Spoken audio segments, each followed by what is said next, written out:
tajaajiltuu cimtuu qabdu hangafummaa warshaa lubbuu haaraa oomishu dubartii barumsaan jabaadhu furga'e fuulduratti qo'attee bahuu tokkoffaa rakkoo adda addaatiin morma gadi hin qabatin hin danda'u jettee aartee lafan taa'e. Dhiiraa fi dubartiin rabbiin uume namaa tuffatamuun caalmaa daba wallaalummaa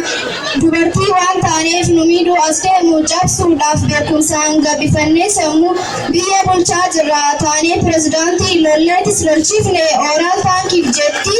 wareegamuun eenee birmadummaa biyyaa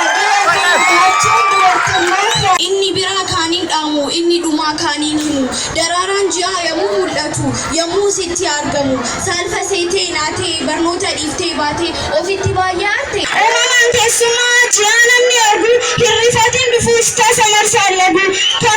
kan duraan dararraa sodaaf odaa hafne iddootti boqonnee barannu arganne. Garuu kunaafee paassi gargaaree dubartiin haa barattu shamarreen haa qaraatu biyya haa jijjiirtu barsiisota haa boonsitu bakka guddaa geessu barnootaan haa waamamtu. Akkas jedhee paasii fayyadduudha jedhee dubartiin laalaa sitti dhagahamu dhukkubbii si dhukkubu obsachuuf boqonnaa barbaachisa aara galfii gaafata duuboo akkam goota barnoota dhiiftee baata aara galfadhu jedhee iddoo boqonnaa siif hojjate.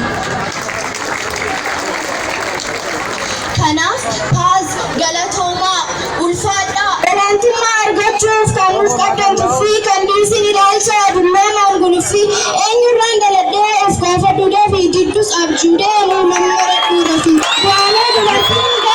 kanaan olaantummaa sedaan dhugee darsuu fiigu rakkoolee dararraa dur hafuuf rakkanne hubachuun qaamota furmaata nuuf kenne shamarreef waan ayaa hambisu fakkeenya dina fayyaaf man barnoota kenna gumaacha addaatiin yoo galateeffannu barsiisaaf dhaadhu yoomiyyuu dagannu qaroomuun deebifnaa tola nuuf oolan jabaadhu shamarree hin shawwadamini qaroomuun deebifnaa tola nuuf oolan jabaadhu shamarree hin shawwadamini waan dhaggeeffattaniif guddaa galatooma.